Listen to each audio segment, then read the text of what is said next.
आज हम लोग महत्तम क्या होता है इसके बारे में सीखने वाले हैं मेरे साथियों। गौर से वीडियो देखना है, समझने का कोशिश करना है, वीडियो को लाइक करना है, कमेंट करना है, दोस्तों भी जरूर से जरूर शेयर करना मेरे साथियों। सबसे पहले महत्तम का पूरा नाम क्या होता है मेरे साथियों? महत्तम का पूरा नाम होता है महत्तम समापवर्तक। महत्तम समापवर्तक, महत्तम का पूरा नाम क्या होता है? महत्तम समापवर्तक।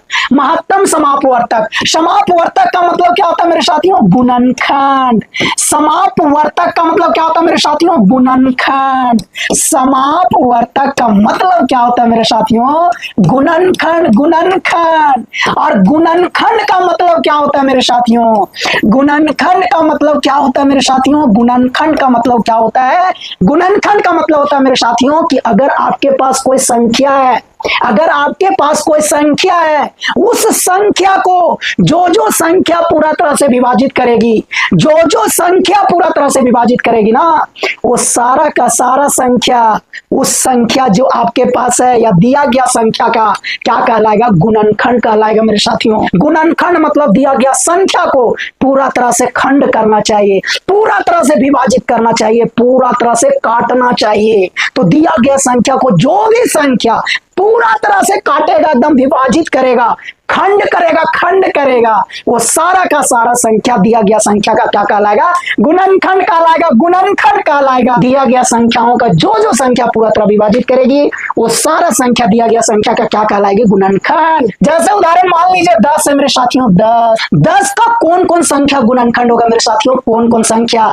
10 को जो भी संख्या पूरा तरह से विभाजित करेगी ना, वो सारा का सारा संख्या 10 का गुणनखंड कहलाएगी। वो सारा का सारा संख्या 10 का गुणनखंड कहलाएगी। तो 10 का पहला गुणनखंड 1, कोई भी संख्या का पहला गुणनखंड 1 होता है, क्योंकि एक सारा संख्या को विभाजित करती है। तो कोई भी संख्या का पहला गुणनखंड 1। और दूसरा गुणनखंड खुद, दूसरा गुणनखंड खुद, क्योंकि कोई भी संख्या खुद को अपने आप को पूरा तरह विभाजित करती है, तो कोई भी संख्या खुद का गुणनखंड कहलाता है मेरे साथियों। खुद का गुणनखंड कहलाता है। तो कोई भी संख्या का 2 गुणनखंड तो बपोती है, खंडानी है।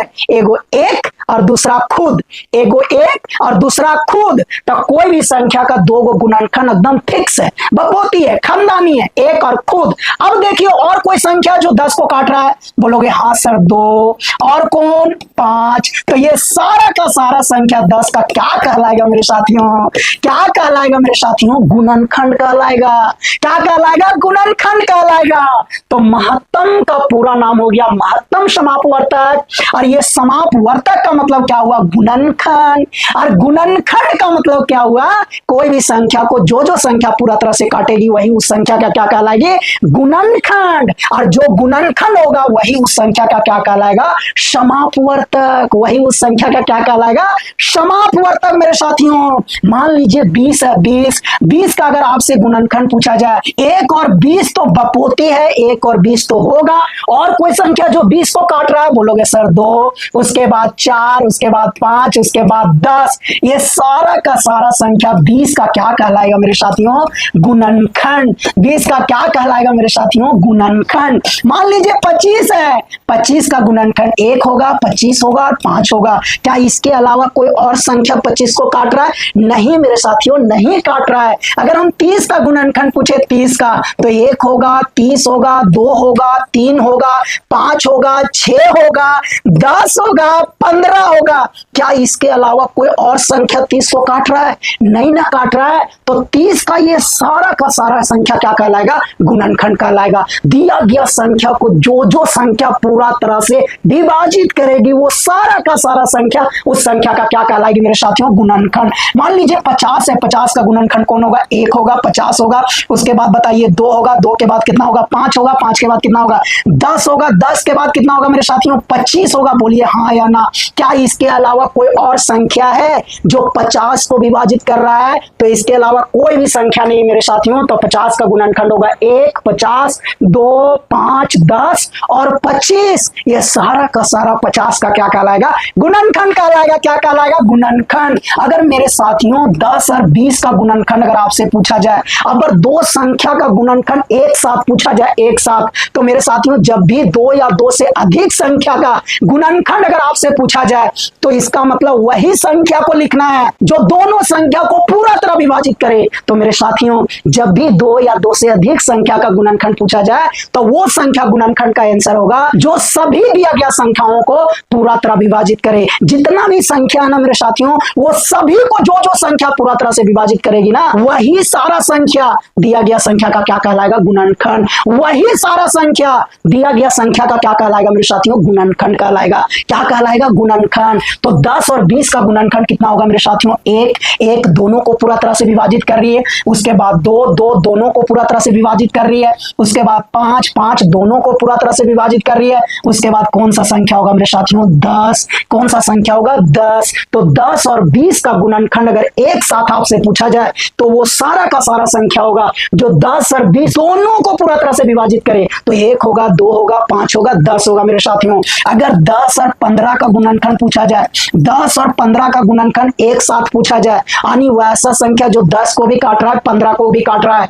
तो पहला तो 1 होगा, 1 के बाद कौन संख्या होगा मेरे साथियों? 5 होगा। बस 1 और 5 ही होगा, क्योंकि और वैसा कोई संख्या नहीं है जो दोनों को एक साथ काट रहा है। केवल 1 और 5 ही दोनों को एक साथ काट रहा है मेरे साथ। अगर आपसे पूछा जाए मेरे साथियों 16 और 40 का गुणनखंड, 16 और 40 का गुणनखंड, तो वैसा संख्या जो 16 और 40 को पूरा तरह से विभाजित करे, तो पहला तो 1 होगा, दूसरा कौन होगा? 2 होगा, 2 के बाद कौन होगा? 4 होगा, 4 के बाद कौन होगा मेरे साथियों? 8 होगा। तो ये सारा का सारा संख्या 16 और 40 का क्या कहलाएगा मेरे साथियों? गुणनखंड कहलाएगा। क्या कहलाएगा? गुणनखंड कहलाएगा मेरे साथियों, गुणनखंड कहलाएगा। अगर आपसे 10 20 30 ये तीनों संख्या का गुणनखंड पूछा जाए तो वो सारा संख्या गुणनखंड होगा। तीनों को जो संख्या पूरा तरह से विभाजित करेगा ना, वही ये तीनों का गुणनखंड कहलाएगा। तो पहला तो 1 होगा, 1 के बाद कौन होगा मेरे साथियों? 2 होगा, 2 के बाद कौन होगा? 5 होगा, 5 के बाद कौन सा संख्या होगा मेरे साथियों? 10 होगा। तो 10 20 30 का गुणनखंड कितना होगा? 1 2 5 10 होगा मेरे साथियों। अगर 10 15 20 का गुणनखंड पूछा जाए, 10 15 20 का, तो 1 होगा मेरे साथियों, और कितना होगा? 5 होगा। 1 और 5 होगा, केवल मात्र 1 और 5 होगा मेरे साथियों। अगर आपको 15 30 और 60 का गुणनखंड पूछा जाए मेरे साथियों, 15 30 60 का गुणनखंड पूछा जाए, तो 1 होगा मेरे साथियों, उसके बाद 3 होगा, 3 के बाद कितना होगा? 5 होगा, 5 के बाद कितना होगा मेरे साथियों? 15 होगा। 1 होगा, 3 होगा, 5 होगा, 15 होगा मेरे साथियों। इसे ही हम लोग गुणनखंड कहते हैं। इसे ही हम लोग क्या कहते हैं मेरे साथियों? गुणनखंड कहते हैं। गुणनखंड का मतलब दिया गया संख्याओं को पूरा तरह से विभाजित करना चाहिए। तो जो भी संख्या दिया गया संख्या को पूरा तरह से विभाजित करेगी ना, वो सारा का सारा संख्या दिया गया संख्या का क्या कहलाएगा मेरे साथियों? गुणनखंड कहलाएगा। क्या कहलाएगा? गुणनखंड कहलाएगा मेरे साथियों। महत्तम का पूरा नाम क्या था? महत्तम समापवर्तक। महत्तम का पूरा नाम क्या था? महत्तम समापवर्तक। और समापवर्तक का मतलब क्या हुआ मेरे साथियों? गुणनखंड। और गुणनखंड का मतलब क्या हुआ बताइए? अभी आपको बड़ी प्यार से समझाया गया। गुणनखंड का मतलब दिया गया संख्याओं को जो जो संख्या पूरा तरह से विभाजित करेगी, वो सारा का सारा संख्या दिया गया संख्याओं को क्या कहलाएगी मेरे साथियों? गुणनखंड कहलाएगी। महत्तम को इंग्लिश में क्या बोलते हैं? एचसीएफ शॉर्ट में बोलते हैं। इसका फुल फॉर्म क्या होता है? Highest common factor. Highest common factor. क्या इसका फुल फॉर्म होता है मेरे साथियों? एचसीएफ का हाईएस्ट कॉमन फैक्टर। महत्तम समापवर्तक को हम लोग इंग्लिश में शॉर्ट में एचसीएफ बोलते हैं, जिसका फुल फॉर्म क्या होता है? Highest common factor. Highest common factor. Highest का मतलब होता है सबसे बड़ा, हाईएस्ट का मतलब होता है सबसे बड़का या सबसे बड़ा, और कॉमन का मतलब सभी में, सभी में या सभी का, सभी का, सभी का या सभी में या सभी से, और फैक्टर का मतलब मेरे साथियों गुणनखंड। और फैक्टर का मतलब मेरे साथियों गुणनखंड। और गुणनखंड का मतलब मेरे साथियों दिया गया संख्याओं को पूरा तरह से क्या करना चाहिए? विभाजित करना चाहिए। तो अब बताइए महत्तम का मतलब क्या हुआ, यानी एचसीएफ का मतलब क्या हुआ? तो मेरे साथियों महत्तम का मतलब हुआ वैसा सबसे बड़का संख्या, वैसा सबसे बड़का संख्या जो दिया गया संख्याओं को पूरा तरह से विभाजित करता हो, वैसा सबसे बड़का बड़का बड़का बड़का संख्या जो दिया गया संख्याओं को, जितना भी संख्या दिया गया है सभी को जो सबसे बड़का संख्या काटेगी वही सबसे बड़का संख्या दिया गया संख्याओं का क्या कहलाएगा मेरे साथियों? महत्तम। क्या कहलाएगा मेरे साथियों? एचसीएफ। क्या कहलाएगा मेरे साथियों? महत्तम। सबसे बड़का संख्या सभी को जो पूरा तरह से विभाजित करेगा, गुणनखंड मतलब पूरा तरह विभाजित करना, तो सभी संख्याओं को सबसे बड़का संख्या जो पूरा तरह से विभाजित करेगा वही उन सभी संख्याओं का क्या कहलाएगा मेरे साथियों? महत्तम कहलाएगा। क्या कहलाएगा? महत्तम कहलाएगा। तो ये होता है महत्तम का परिभाषा, ये होता है महत्तम, इसे कहते हैं महत्तम। या महत्तम में जो आंसर आता है ना, महत्तम में जो उत्तर आता है ना मेरे साथियों, उस उत्तर में क्या खासियत होता है, उस आंसर में क्या खासियत होता है? उस आंसर में यही खासियत होता है ना कि वो आंसर जितना भी संख्या दिया गया हुआ है सभी को पूरा तरह से विभाजित करेगा, सभी को पूरा तरह से विभाजित करेगा, और उस आंसर से कोई भी बड़ा संख्या नहीं होगा जो काटेगा। जब भी काटेगा छोटा, लेकिन उस आंसर से कभी भी कोई भी बड़ा संख्या सभी को पूरा तरह से विभाजित नहीं करेगा मेरे साथियों, नहीं करेगा। मान लीजिए दो संख्या है, दोनों संख्याओं का महत्तम का आंसर 10 है। कितना है? 10 है। इसका मतलब हुआ मेरे साथियों दोनों संख्याओं को सबसे बड़ा संख्या पूरा तरह से विभाजित करने वाला कौन है? 10 है। इसलिए दोनों संख्याओं का महत्तम कितना हुआ? 10 हुआ। दोनों संख्याओं को 10 से बड़ा कोई भी संख्या पूरा तरह से विभाजित नहीं करेगा, छोटा संख्या करेगा, लेकिन 10 से बड़ा कोई भी संख्या पूरा तरह से विभाजित नहीं करेगा। तो ये दो खासियत होता है मेरे साथियों महत्तम के आंसर में। पहला खासियत, जो भी आंसर आएगा दिया गया संख्याओं को पूरा तरह से विभाजित करेगा। दूसरा खासियत, उस आंसर से कोई भी बड़ा संख्या नहीं होगा जो दिया गया संख्याओं को काटेगा। जब भी होगा उससे छोटा होगा, उससे बड़ा संख्या कभी भी नहीं मिलेगा जो दिया गया संख्याओं को पूरा तरह से विभाजित करेगा। समझ गए मेरे साथियों क्या होता है महत्तम? जैसे उदाहरण 10 और 20 दिया गया संख्या है, 10 और 20 को कौन कौन पूरा तरह से विभाजित कर रहा है? 1, 2, 5 और 10। अब कौन सबसे बड़का संख्या है जो दोनों को विभाजित कर रहा है? तो 10। कौन है मेरे साथियों? 10। तो 10 और 20 का महत्तम का आंसर कितना होगा मेरे साथियों? 10। जो सबसे बड़का संख्या होगा ना मेरे साथियों वही किसका आंसर होगा? महत्तम का। देखिए 10 और 20 को एक भी काट रहा है, दो भी काट रहा है, 5 भी काट रहा है और 10 भी काट रहा है, लेकिन महत्तम में बड़का लेना, बड़का। तो बड़का कौन संख्या जो दोनों को काट रहा है? 10 काट रहा है। इसका मतलब 10 और 20 का महत्तम कितना होगा? 10 होगा मेरे साथियों। अगर 10 और 15 है तो देखिए 10 और 15 को एक भी काट रहा है, 5 भी काट रहा है, तो सबसे बड़का संख्या जो दोनों को काट रहा है ना वही दोनों का क्या हो जाएगा? महत्तम। तो 10 और 15 का महत्तम कितना होगा मेरे साथियों? 5 होगा। 15 और 30 का महत्तम, यानी 15 और 30 को सबसे बड़ा संख्या कौन है जो पूरा तरह से विभाजित कर रहा है? तो सबसे पहले 15 और 30 को एक भी विभाजित कर रहा है, 3 भी, 5 भी, लेकिन हमको सबसे बड़का संख्या लेना है, वही क्या हो जाएगा मेरे साथियों? एचसीएफ का आंसर। यानी 15 और 30 का एचसीएफ का आंसर कितना होगा? 5 होगा। 16 और 40 को सबसे बड़ा संख्या कौन है जो पूरा तरह से विभाजित कर रहा है? 8। इसका मतलब 16 और 40 का एचसीएफ का आंसर कितना होगा मेरे साथियों? 8। 10, 20, 30 ये तीनों को सबसे बड़ा संख्या कौन है जो पूरा तरह से विभाजित कर रहा है? 10। तो 10 तीनों का एचसीएफ होगा मेरे साथियों। देखिए तीनों को एक भी काट रहा है, 2 भी, 5 भी, 10, लेकिन एचसीएफ का मतलब जो सबसे बड़का काटने वाला में सबसे जो बड़का रहेगा ना वो एचसीएफ का आंसर होता है। 10 और 15, 20 का एचसीएफ का आंसर कितना होगा मेरे साथियों? 5। दोनों को सबसे बड़ा संख्या कौन है जो पूरा तरह से विभाजित कर रहा है? 5। तो 10, 15, 20 का एचसीएफ का आंसर कितना होगा? 5 होगा। 15, 30, 60 को तीनों को सबसे बड़ा संख्या कौन काट रहा है पूरा तरह से? तो 15, 15, 15। तो तीनों का एचसीएफ कितना होगा मेरे साथियों? 15। यानी 15, 30, 60 का एचसीएफ का आंसर कितना होगा मेरे साथियों? 15 होगा। तो ये होता है एचसीएफ का मतलब मेरे साथियों।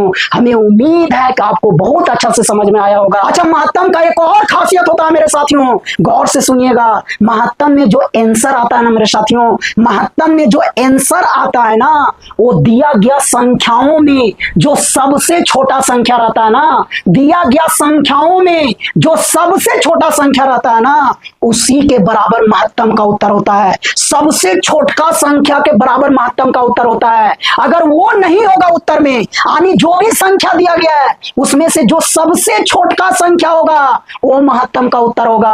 अगर वो छोटा संख्या महत्तम का उत्तर नहीं होगा ना मेरे साथियों, तो सभी संख्याओं से छोटा संख्या महत्तम का उत्तर होता है। जितना भी संख्या दिया गया है उसमें से जो सबसे छोटा संख्या है वो महत्तम का उत्तर होगा।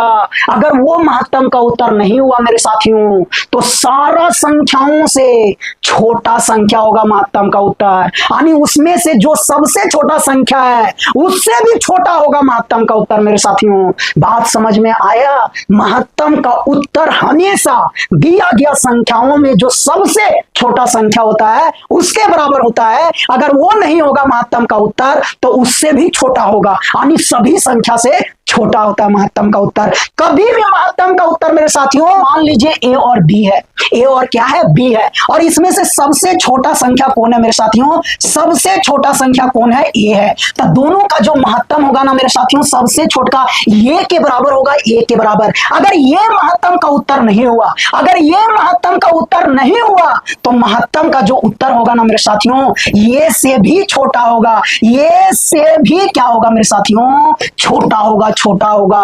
कभी भी महत्तम छोटा संख्या से बड़ा नहीं होता है। कभी भी महत्तम जो सबसे छोटा संख्या दिया गया ना मेरे साथियों, उससे बड़ा महत्तम कभी भी नहीं होता है। सबसे बड़ा संख्या कभी भी महत्तम नहीं होगा मेरे साथियों। अगर ए बी सी है, ये तीनों में सबसे छोटा संख्या ये है, तो महत्तम ये हो सकता है। अगर ये नहीं होगा तो इससे भी छोटा होगा, और अगर ये नहीं हुआ तो इससे भी छोटा। लेकिन बी कोई जिंदगी में नहीं होगा, सी कोई जिंदगी में नहीं होगा। ए और बी के बीच वाला कभी भी महत्तम नहीं होगा, बी और सी के बीच वाला कभी भी महत्तम नहीं होगा, ए और सी के बीच वाला कभी भी महत्तम नहीं होगा। जब भी होगा सबसे छोटा, अगर वो नहीं हुआ तो उससे भी छोटा होता है महत्तम। कभी भी महत्तम सबसे छोटा संख्या से बड़ा नहीं होता मेरे साथियों, सबसे छोटा संख्या से बड़ा नहीं होता है। जैसे 10 और 20 का महत्तम हम लोग निकालें तो सबसे छोटा संख्या 10 हो सकता है, 10 हो सकता है। अब सबसे छोटा संख्या कब होगा महत्तम? जब दोनों को पूरा तरह से विभाजित करेगा। अगर वो सबसे छोटा संख्या दोनों को पूरा तरह से विभाजित नहीं कर रहा ना, तो उससे भी जो छोटा संख्या होगा वो महत्तम होगा। लेकिन छोटा संख्या से बड़ा संख्या महत्तम नहीं होगा। तो क्या सबसे छोटा संख्या दोनों को विभाजित कर रहा है? हाँ कर रहा है। तो महत्तम छोटा संख्या यानी 10 के बराबर होगा। 10 और 15 में सबसे छोटा संख्या 10, क्या 10 दोनों को विभाजित कर रहा? नहीं। तो इस क्वेश्चन में महत्तम 10 से भी छोटा होगा। कभी भी महत्तम 10, 11, 12, 13, 14, 15 कभी भी नहीं होगा। छोटा संख्या से बड़ा कभी भी नहीं होगा। छोटा संख्या होगा जब दोनों को विभाजित करेगा। अगर छोटा दोनों को विभाजित नहीं कर रहा है तो इससे भी छोटा होगा। तो 10 और 15 का जो महत्तम होगा ना 10 से छोटा होगा। तो कौन संख्या है जो 10 से छोटा और दोनों को विभाजित कर रहा है? कौन संख्या मेरे साथियों? 5 है। क्यों है? 5 है। देखिए 5 जो है ना 10 से भी छोटा है कि नहीं? हाँ या ना बोलिए, गौर से समझिए मेरे साथियों। 15 और 30 का महत्तम निकालना है। 15 दोनों को विभाजित कर रहा है, हाँ, तो सबसे छोटा संख्या महत्तम होगा 15। 16 और 40 का महत्तम निकालना है। क्या 16 दोनों को विभाजित कर रहा? नहीं। तो इस क्वेश्चन का महत्तम 16 से भी छोटा होगा। तो कौन संख्या है जो 16 से छोटा और दोनों को विभाजित कर रहा है? तो 8। इसका मतलब 16 और 40 का महत्तम का आंसर कितना होगा मेरे साथियों? 8 होगा। कितना होगा? 8 होगा। 10, 20, 30 सबसे छोटा संख्या 10, 10 तीनों को विभाजित कर रहा है? कर रहा है। इसका मतलब इस क्वेश्चन का महत्तम का आंसर 10 होगा। 10, 15, 20 क्या 10 तीनों को विभाजित कर रहा है? तीनों मतलब खुद और दोनों को विभाजित कर रहा है? नहीं। तो 10 नहीं होगा। अब जब भी होगा तो सबसे छोटा संख्या 10 है, 10 से भी छोटा महत्तम होगा। कभी भी 10 और 15 के बीच वाला महत्तम नहीं होगा। 15 कभी भी नहीं होगा। 15 से 20 के बीच वाला कभी भी नहीं होगा। 20 तो कोई जिंदगी में महत्तम नहीं होगा। अगर 10 नहीं हुआ तो 10 से छोटा होगा। तो 10 से कौन छोटा संख्या जो तीनों को विभाजित कर रहा है? तो कौन संख्या मेरे साथियों? 5। तो ये तीनों का महत्तम का आंसर 5 होगा। सबसे छोटा संख्या 15, 15 तीनों को विभाजित कर रहा है? कर रहा है। इसका मतलब महत्तम का आंसर कितना होगा? 15। तो इस क्वेश्चन में महत्तम का आंसर 15 होगा। अगर 15 नहीं होता 15 से छोटा होता। कभी भी 15 और 30 के बीच वाला नहीं होता। 30 तो कभी भी नहीं होता। 30 से 60 के बीच वाला कभी भी नहीं होता। 60 कभी भी नहीं होगा सबसे बड़ा संख्या। जब भी होगा सबसे छोटा, अगर छोटा नहीं हुआ तो उससे भी छोटा होगा। लेकिन महत्तम छोटा संख्या से कभी भी बड़ा नहीं होता मेरे साथियों। तो ये सारा नियम है महत्तम का, ये सारा कहानी है महत्तम का, ये होता है महत्तम का खासियत, ये होता है महत्तम के आंसर का खासियत। तो ये होता है महत्तम का आंसर मेरे साथियों। हमें उम्मीद है कि आपको जरूर समझ में आया होगा। बार बार वीडियो देखना, समझने का कोशिश करना है, लाइक करना है, कमेंट करना है, दोस्तों भी जरूर से जरूर शेयर करना है। मिलते हैं नया वीडियो में मेरे साथियों। Bye bye.